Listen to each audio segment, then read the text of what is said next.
right, with the review out of the way, which you saw earlier today, I will say that Mission Impossible's trajectory at the box office is, well, the moon at this point. In fact, I don't see any other way that this film could go. It is hitting on every single level. It has a fortuitous window. It doesn't have any real competition because Indiana Jones is going to fall completely off a cliff. And I think they're sandbagging us with a projected 68.5 million domestic. I think we should talk about that. Here we go. Do, do, do, do, do, do.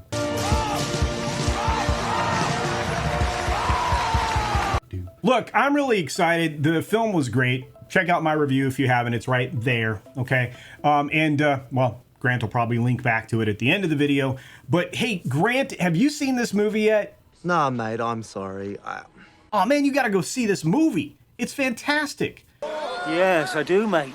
But do you think it's gonna make $1 billion? Even a little more than that. I do. In fact, I think, based on what's happening right now at the box office, this film is destined to make well over $1 billion.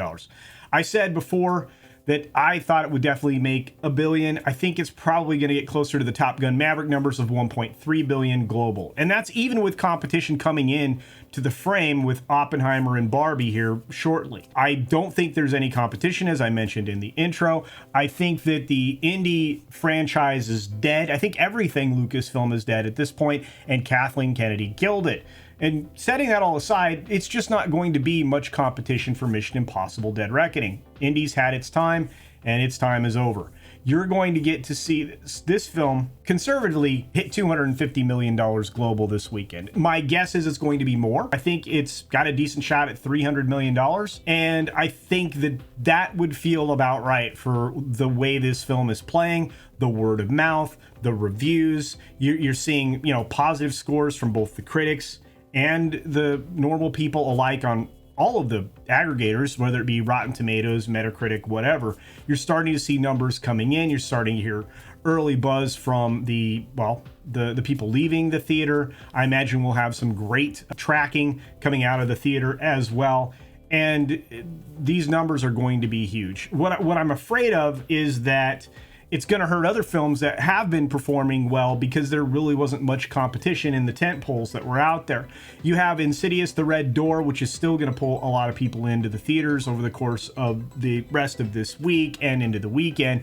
You're still going to have Sound of Freedom pulling people in as well. You're looking at a total run through July 16th of over $60 million by that point.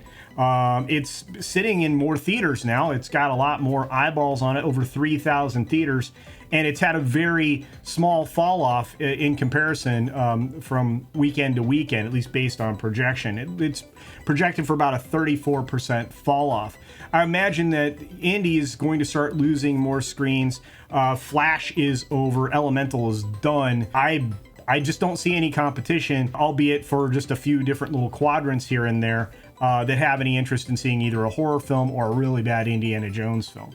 So it could even exceed my thoughts of over $100 million domestic. I think you could be looking at quite possibly through Sunday domestic earnings of maybe around 150, 175. I think that's doable by the end of Sunday. I think by July 16th that may be where we're sitting. And believe it or not, I'm way out in front of a whole lot of these projection sites. Box Office Pro is very conservative.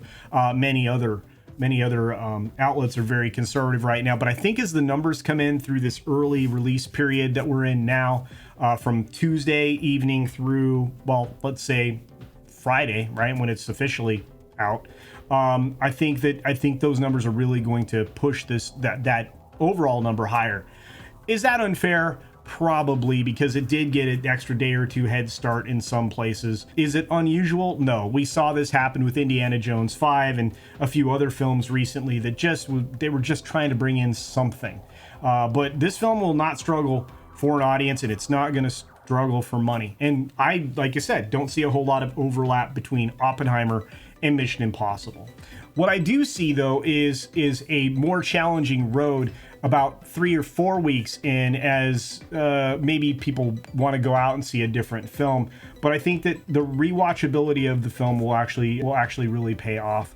There's not, as I said, not a lot of other stuff that would really challenge it outside of, well, Oppenheimer and Barbie, and those kind of have very niche audiences already. If there's still going to be some other people that are going to be looking for a comedy, they might check out Joyride, which is the female version of, I don't know, Dumb Road Trip. That thing is going to fall off a cliff.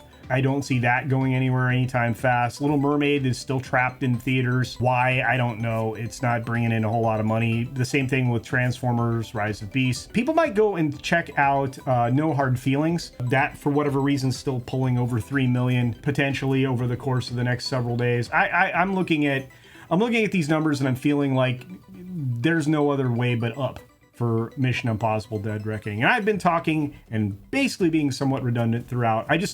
I'm just really excited. The box office is the moon for this. And I don't know. What do you think? You think I'm right? You think we're looking at $1.1 to $1.3 billion for the entire run of Dead Reckoning Part 1? Do you think that the other films that I've kind of shunted to the side are actually going to overperform the balance of the week and the weekend? Do you feel like maybe in the second week Oppenheimer can actually do really well? I mean, it's stealing all the IMAX screens, so maybe, but I still think that's kind of a smaller segment of an audience versus something like Mission Impossible, which is just I mean, there were all ages in the theater that I was in, by the way. I don't see a whole lot of male support for Barbie, so we'll see. Anyway, let me know what you think in the comment section down below. And for what it's worth, I really appreciate all your support. You guys, you've been crushing it. Thank you for subscribing to the channel. We're getting close to 10K. If you're not subscribed, please consider doing so. Do check out the review video, which is up there, or maybe it's next to me right now. Grant sometimes puts it on, one of the sides here. And do check that out, because the review is me doing this, only more excited. So let me tell you, it's a good movie.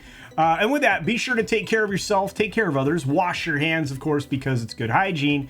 And until next time, bye.